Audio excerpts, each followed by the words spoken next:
Howdy, howdy. Welcome on in to the pre-show before the free show. It's kind of gloomy outside, not gonna lie. Are we doing the show again? Allegedly. I thought we agreed No more? that this was more than enough. I mean, many people are saying. I would just, yeah. Okay, well, if we are going to do a show, hello, welcome to the pre-show before the free show. I'm Greg, that's Ashley. It's time for another installment of Tepper recommends something that's been out for a long time, but he just now got around to. Dateline! It was kind of like I read a book recently that like I got recommended on a podcast. Like a podcast I listened to recommended this book, and so I was like, "Oh, okay, I'll pick it up." And that was 4 years ago, and then I finally read it, and it was really good. You have mentioned you have book problem where you buy book and then you don't read book. There's a term for it of like it's not book hoarding, but like essentially, Pretty much. I like the feeling of buying a new book and then putting not it on reading a shelf it. is awesome. Decoration. No, I want to talk about a television series. Okay. I want to talk about a television series that has been out that is not a secret, but I just want to join a chorus that has already very much ceased to be singing. Mm-hmm. Okay? Pickle, are you familiar? Do you have Apple TV Plus? I do not. You don't. Yeah, it's one of the streaming services.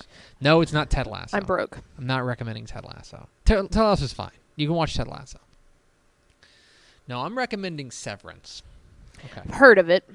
Severance is a show, I believe Ben Stiller is an executive producer. He's somehow very deeply involved. He shows up like in the Ben Stiller credits a lot. And there are funny moments, but this is not a comedy. Mm-hmm. This is not a comedy. This is probably I would call a sci-fi psychological thriller. Is what I would call it. Okay. That's a very specific genre. It has Adam Scott in it. He's the lead, which is Ben from Parks and Rec. Okay. He's also the guy from Party Down. He's been in a lot of things. It's a Cone's Done Chair guy. All that fun stuff. But it's also got, like, the cast is exceptional. The cast is incredible. Patricia Arquette's in it. John Turturro is outstanding in it. Christopher Walken shows up. Okay. He's great. He is. Here's the gist of it, and I'm going to I want to first of all give my full-throated endorsement of this. Go watch it. Okay. Regardless of how I describe this show. Go watch it. Because I want to be very careful about the things that I say because my experience was going in relatively blind. Okay. And I want others to have that experience.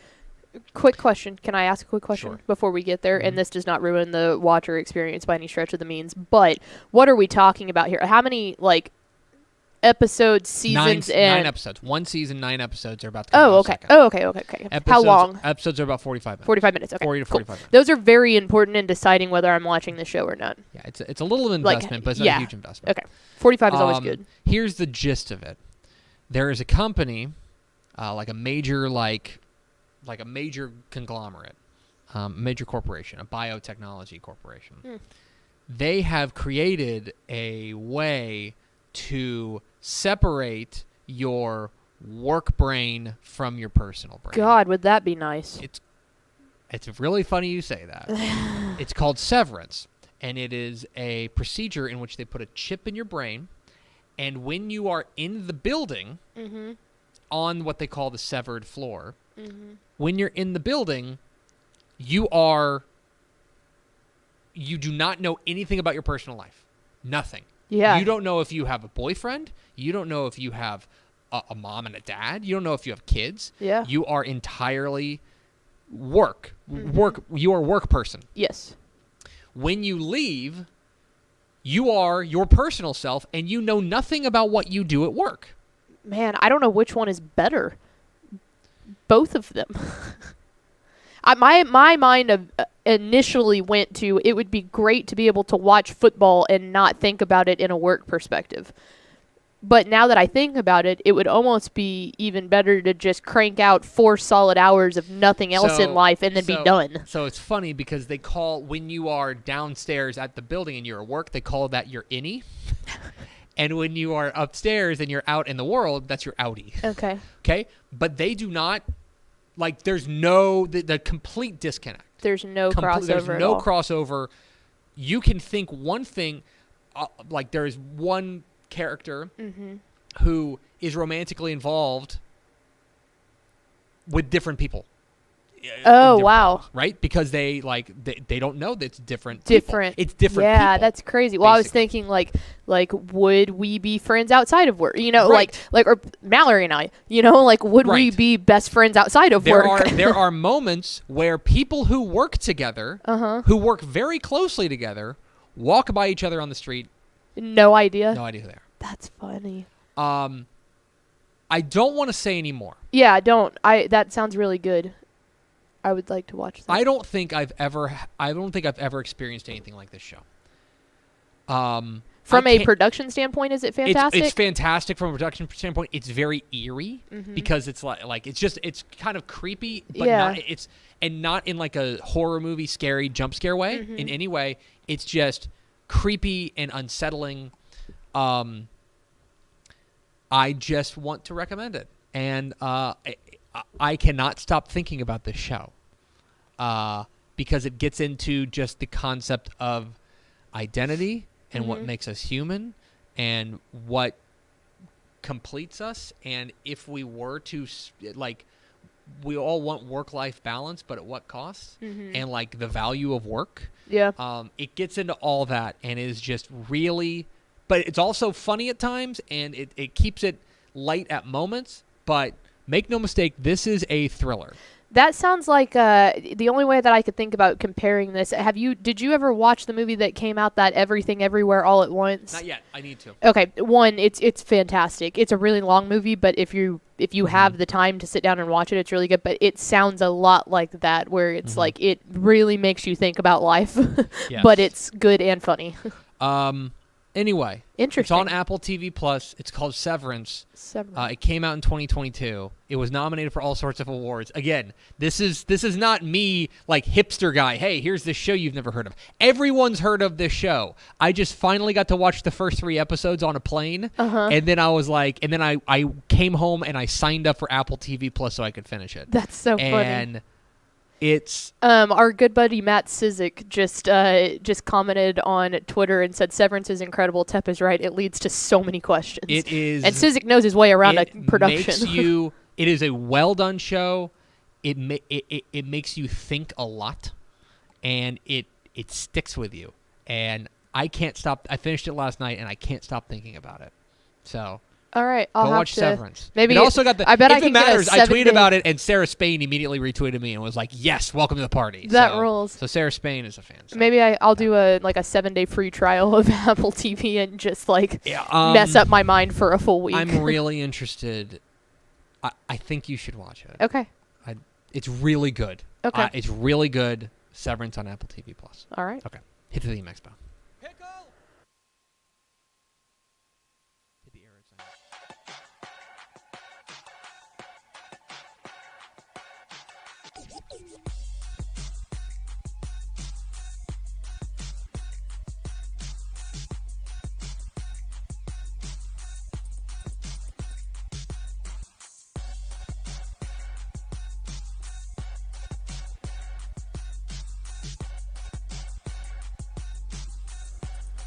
Yes, y'all. From the Dave Campbell's Texas Football Mothership here in beautiful Lewisville, Texas. It's Texas Football Today, a show on the internet where the work is mysterious and important. My name is Greg Tupper. I'm the managing editor of Dave Campbell's Texas Football magazine, TexasFootball.com, a corresponding website. Thank you for spending part of your day with us. Whether you're watching us live, TexasFootball.com, Facebook, YouTube, Twitch, Twitter, all the places, or listening to the podcast, which you can subscribe to on the podcast vendor of your choice. Either way, thank you for doing your part to support your local, mediocre internet show. I am sitting over there at the helm today, making us sound good. She's the Duchess of the Dorks. She's Ashley Pickle. Howdy, folks. Oh, darn it. I didn't do the right button. Ha ha. Hello. Hello. I've only done this like almost 1,000 episodes. Today is Tuesday, March 21st, 2023. 247 days of Thanksgiving. Happy birthday to Adrian Peterson. Oh, nice. Pride of Palestine. Turns, I think, 38 today. Wow. 38 today. Episode 1557. On today's show, folks, it's Math Tuesday. Math Tuesday. We are going to take a look at the top returning passers in Texas high school football entering the 2023 season. And it's I think we got a top 20 list on there. Yes, I believe so. So we'll run down. You put the list together. Who yeah, I know. I did it years ago. We'll take a look at which quarterbacks you should have your eye on coming into the 2023 season as far as statistical proliferation. Yeah, we'll go with that. And then back half the show, a guy whose quarterback will show up on that list. I'll just spoil it. Frisco Wakeland head coach Isom is going to join us. We're going to talk a little bit about his Wolverines. He, of course, is coming off his first season at the helm. Mm-hmm. He's the only man in Frisco Wakeland history not named Marty Secord to coach a game at Frisco Wakeland. And so we'll talk about that and what was a pretty strong opening salvo from Coach Isom and the Wolverines coming up here at the back half of the program. Do we 3, 2, 1. Do we have first four through the door? We sure do. It was Nick Morton, 03 bodied step side, Just Chad, and Zill 0678. Yes. Welcome in, yes. fellas, lady fellas, robots. I'm done with names. No more names. Change your I just YouTube. want a series of characters. I want an encrypted Wi-Fi password to be your name, and I want when we do first four through the door, I want Pickle to have to just like read off Wi-Fi passwords. I made that point. Mizzou got some commit this week in football, and their coach tweeted out like their hashtag, and I made the joke of because these hashtags now they're trying to fit like the 2-4 in there. Yeah, right? everyone tries to fit. Everyone tries to fit it in there, and it's just like they all looks like Wi-Fi passwords. Yeah, it really does, especially when they don't like make sense. You know what I'm saying? Like it's like trying to be a phrase. I know you had your our friend Jessica Mori on. I did. Last week on 2 weeks ago on WTF. Rice had one a couple of years ago. I think her first year there at Rice, where every time I read it, I was just like, that just looks like I'm signing. Yes, in. Correct. Trying to get onto the internet. Anyway, all right, Pickle. Oh boy, it's March 21st. Do you know it's a Tuesday? Oh, you know what that means? Math Tuesday. Math Tuesday.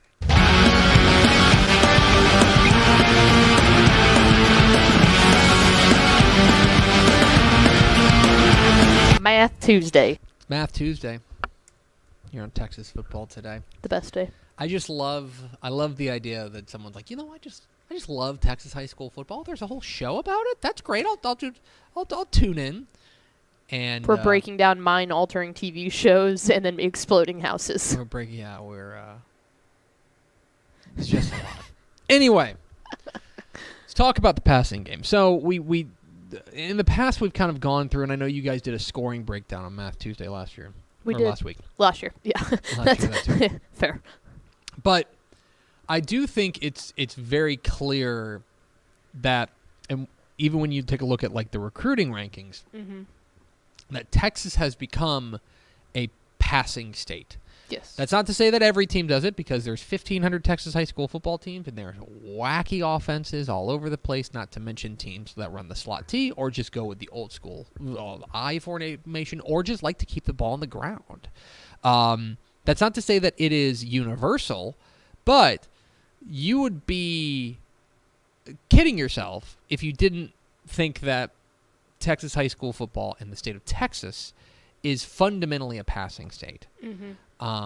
And as a result, you have just crazy numbers from quarterbacks coming out in the past couple of years. So, for example, Pickle, there have been, let's see if I can do some real quick math. So we're about to go through the list of the top 20 top returning passers in Texas high school football in 2020, coming back. Who will in be coming back? Yeah. Right?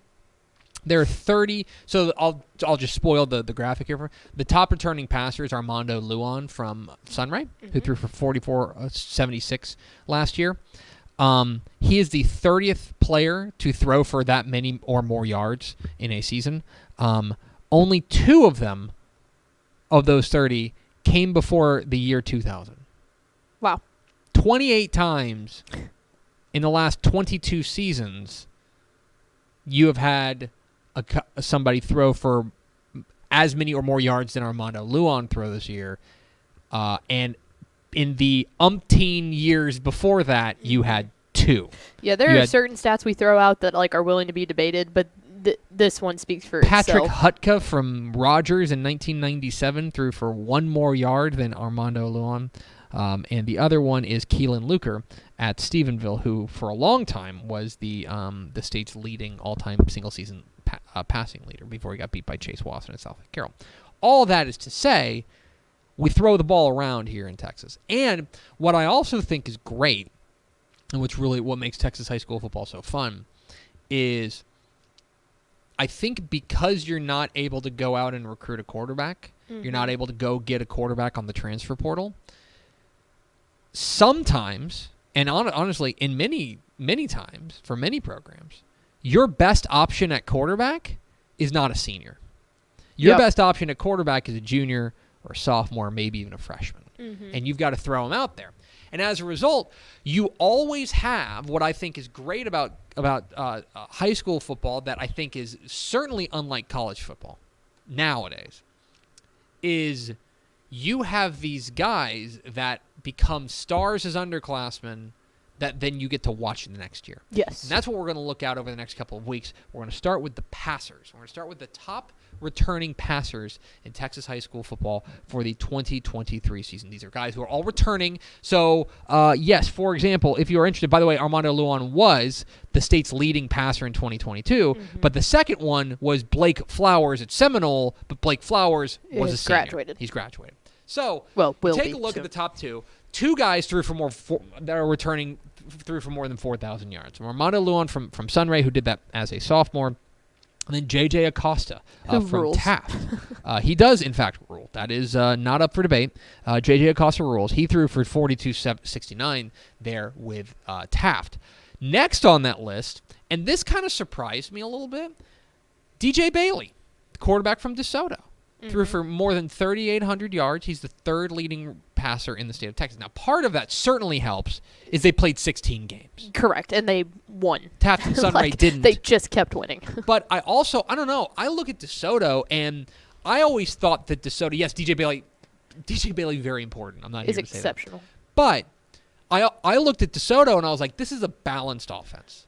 They run the ball, they throw the ball, they do a little bit of everything. I think more in their later playoff games, they threw a lot more than they ran. I think that number, I would be interested to see what that number looked like after the area round compared to the last 4 games of the season. Hudson Hutchison out in Wolford Friendship is next there, 4th. And rounding out the top 5 with 35.75 is another guy who played in the state championship game, Jackson Bays at Bernie.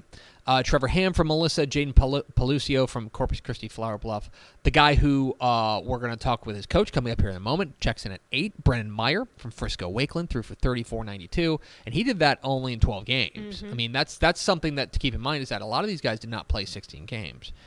Chase Johnson from Dangerfield, woefully underrated. Speaking of woefully underrated, rounding out the top 10, Antonio Meza from San Antonio Warren.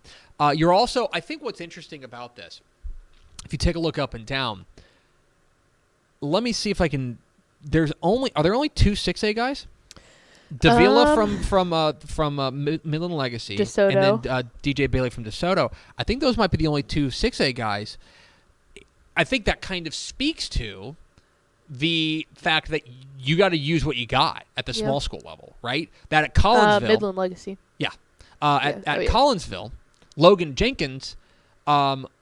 Is not a senior. He's coming back after what was an outstanding season there as a junior for Collinsville.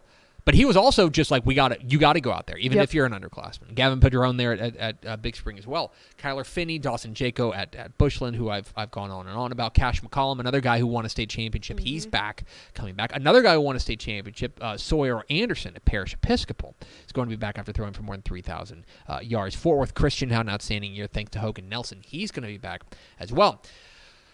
You're going to be stunned, but Canadians probably going to have a decent quarterback. Cameron When Cavalier's have they back. ever? Name once. Cameron Cavalier is going to be back after throwing for more than 3,000 yards. Marcus Davila, we mentioned him, Midland legacy. And then Deuce Adams, whose coach we talked to yesterday, is the 20th returning passer in Texas high school football for the 2023 season. So that's it. I believe that is every quarterback who threw for 3,000 or more yards last year that is coming back this year. It is crazy that the top 20 was all above 3,000. Like that was so close to like being the mark of being in the top 20 is kind of cool. Just 7 yards. It's a nice round number, nice clean number. But yeah, that and by the way, I'll just throw this out there. So, and I'm certainly not making any sort of declarations here, but the career passing yards mark is 14,408. Okay. 14,408. Now, it would take some doing for Armando Luan to do that. But he has 2 more years. Wow. He's got 2 more years. And if he were to just repeat what he's done the last year 2 more times, he would be the 3rd all-time passer in Texas high school football history. Behind Hunter Lyle and Travis Quintanilla. He would be 3rd. So, that's something I will have my eye on for the next couple of years after what was a breakout sophomore season. But in any case, there you have it. The top returning passers in Texas high school football coming back for the 2023 season. Next week on Math Tuesday, we'll take a look at the guys they threw to. Nice. Top returning receivers. And that is Math Tuesday. Math Tuesday. We're Texas Football Today. We're here every weekday at noon on TexasFootball.com, talking football in the Lone Star State. You can follow us on Twitter at DCTF, like us on Facebook, Facebook.com/Dave Campbell's. Follow us on Instagram, Instagram.com/Dave Campbell's, and of course, see us at TexasFootball.com, TexasFootball.com/subscribe to become a Dave Campbell's Texas Football subscriber. Now a word from our partners. Born and bred in Texas hits a little different, as it should. Texans love doing business with fellow Texans. VCR Now takes its Texas roots as seriously as its many partnerships with schools and universities around the state. It's also why we're so proud to promote our brand in the pages of the Texas Bible, Dave Campbell's Texas Football, and on the airwaves of Texas Football Today. Driven by producing quality broadcast video, state-of-the-art audio, and LED video scoreboards at affordable prices, VCR Now makes sure to listen to your needs in its athletic department before recommending the next best steps. Building great products is our business, and it's our focus on building meaningful, long-term partnerships with our clients that sets us apart. From our 24/7, 365-day help desk, the training lab in our hometown of Red Oak, or our sports marketing business plan that puts money back in the hands of our athletic departments we support, VCR Now is built to last. Reach out to us today at info@vcrnow.com or by calling 855-GO-VCR-NOW. Again, that's info@vcrnow.com or by calling 855-GO-VCR-NOW. Pickle, let's go to the hotline.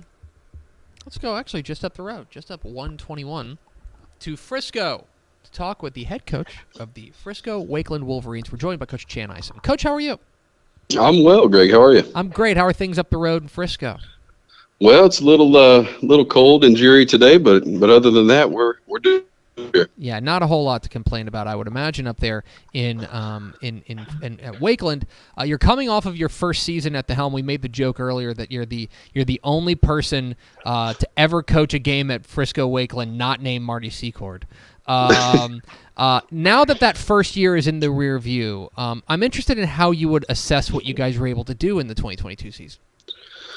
Well, looking back on the 2022 season, obviously we had a little bit of a slow start, but just the ability of our kids to overcome adversity and just the resiliency that they showed early on to kind of overcome that 1-3 start and kind of right the ship. And it seemed those first few games where one side of the ball would play pretty well, the other side might have struggled a little bit, and then kind of that second half of the reading game was a real turning point where our kids really stepped up and answered the bell, and we kind of got things rolling after that. So it was definitely a year of adversity, but our kids were able to adapt and overcome for sure. And you guys make it to the area round of the playoffs, and you run into Port Arthur Memorial and play just a ho-hum, real boring football game that I'm sure didn't cost you any gray hair.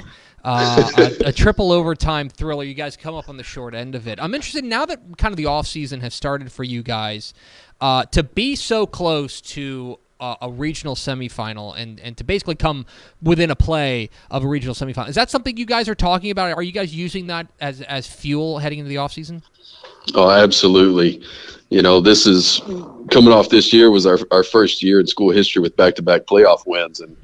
And so now setting that standard of getting to the playoffs and winning in the playoffs, that's really been our drive and been our focus. As soon as that game was over and the bus ride on the way home, we had a lot of time to think about that. After that loss and driving home from Lufkin, and just kind of how that would drive us, heading into off season. Talking with Shane Isom, the head coach at Frisco Wakeland here on Texas Football Today. Get involved in the conversation, hashtag TF Today. But before we leave 2022, I know you've got two guys who you got a number of guys heading off to the next level, and a couple of them are pretty big names. One of them, Connor Stroh, your big offensive lineman heading to the University of Texas, and then Trip Reardon, your tight end heading down the road to the Boulevard at SMU. I'm interested what you can tell folk, Longhorns fans and Ponies fans about the guys they're getting from up in your neck of the woods. Yeah, well, first, Connor Stroh, man, he was an anchor for us for sure. It was definitely a tendency of ours that we were going to run to the left quite a bit, and I don't make any apologies about that because he's one heck of a player, and he's a great leader, and I had a chance to run into him a few weeks back, and he graduated early and has been down in Austin, and he's been working hard, and he looks great, and I know he's got a bright future ahead of him. And then Trip was just a real go-getter. He was been on the varsity for several years and really kind of came into his own his senior year and was able to do some miraculous things with the football. We kind of jokingly say sometimes Trip was just doing Trip things because he's one of those special players, and we're really proud of those guys and the things that they did for Wakeland football. Can't thank them enough, and they're going to be heading down the road to Austin and then to Dallas to do great things for those programs. But heading into the cupboard's far from bare. We actually just did a whole segment about the top returning passers in the state of Texas, and Brennan Meyer, your quarterback, is the 8th returning passer in all of the state of Texas after throwing for nearly 3,500 yards last year. The numbers are shocking, what he was able to do last year offensively. But as the guy who is in film study with him, as the guy who's in practice with him, the guy who gets to know him, what is it about Brennan Meyer that really sets him apart, that makes him special? Well, whenever you're able to throw for 3,500 yards, it's not by accident, by his trusty imagination. What everybody doesn't see is the time that he spends in film study behind the scenes on his own with coaches coming in with a list of questions that he has and things that he's seeing, and just his ability to very quickly dissect a defense is something that really, really special about him. And on top of that, he has all the physical tools, so you add the mental piece that he can bring to the game, and you add the physical tools that he has, and then you have a great season like he did with, throwing for almost 3,500 yards. And as you said, being one of the top passers in the state. And we're very fortunate to have him back and have him at the helm. And we have some pretty good pieces on offense to put around him that are coming back as well, and some experience up front a little bit. So we're excited about Brendan's senior season. It's interesting, Coach, because I think that Wakeland and I think maybe even Frisco ISD football to begin with, they have so many offensive playmakers. It's easy to get wowed. But I look at the program that Coach Secord built and that you're continuing there at Wakeland. You helped to build, and it does seem like to me you guys are always putting out a quality defensive product out there. Yeah, there's going to be offensive fireworks. There's going to be fun to be had offensively, but defensively, there is certainly an identity there with the Wolverines. Looking forward to this 2023 defense, do you feel like that is going to be able to continue off of what was a really strong defensive year in 2022? Yeah, the defensive staff that we have here at Wakeland is just awesome. They're some of the best in the state, and one thing that they do a great job of is they put their kids in position to make plays. And I know I'm an offensive guy, but I know at the end of the day that defense wins championships. And the ability of our defensive staff and our defensive players to be able to hold opponents to low numbers and make big stops. That's one of the things that they really did well this year was, goal line stands or 4th and 1, got to have it stops. They have a tenacity, and they just play with such raw emotion sometimes, and take great pride in what they do and getting the ball back for the offense. And so that's definitely been one of our trademarks, and I expect that to continue into 2023 with playing outstanding defense. One last question for Chan Isom of Frisco Wakeland here on Texas Football Today. Coach, you guys are obviously you in District 6-5A Division 1. You guys have the really interesting situation where you're just so intimately familiar with all of your district opponents. Not only are you guys playing in a big district, so you're starting district play right away with a 9-team district, but also you add into the fact that, everyone except Sherman is a Frisco ISD, bunkmate. And I guess my question is, how does that change your approach, knowing that there's just going to be fewer secrets between you guys? How do you approach district play, knowing that everyone's kind of got the book on everybody else? Yeah, it's a challenge, and we kind of take it as that, because there aren't a whole lot of things that you can do that you haven't seen before or they haven't seen before, and especially if you've been here for a little while, like a lot of us have here at Wakeland. You get to know each other fairly well at the other schools, and we call it the Frisco factor around here, where you always know that when you play another Frisco school, you're going to get a great effort from both sides. Just that in-town rivalry piece of it is always there, and just try to be on your A game for every opponent that you're going to see, because they know you really well and you know them pretty well, and playing as many times as we have over the years. It's definitely a challenge, but one that's fun too, because you get to, kind of try to figure out the pieces again, or you get another shot at somebody maybe that that beat you the year before. He's Chan Isom. He's the head coach of the Frisco Wakeland Wolverines. Coach, we sure appreciate your time. Congratulations on a fantastic first year at the helm there at Wakeland, and can't wait to see what you guys do in 2023. Sounds good. Thanks for the time, Greg. Absolutely. There he goes, Chan Isom, head coach. Frisco Wakeland, join us here. It's right down the road. We could have done this in person. You're not wrong. Well, he's pretty close.